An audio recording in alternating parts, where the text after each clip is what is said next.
La consellera de Educación, María José Catalá, ha asistido a la reunión del Consejo Valenciano de la FP, el órgano superior consultivo de participación institucional, coordinación y asesoramiento del Gobierno valenciano en todo lo relacionado con esta modalidad formativa.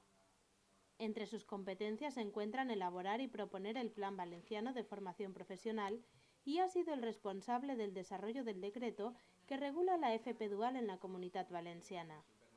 Fuimos la primera autonomía que tenía un decreto propio de formación profesional dual.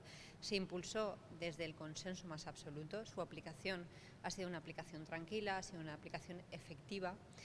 En el mes de septiembre, la FP dual funcionaba en 44 centros educativos de la comunidad.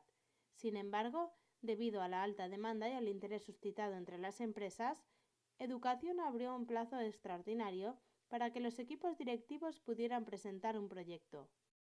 Educación ha recibido 32 solicitudes más, de las cuales la mitad son de centros públicos y la mitad de centros concertados.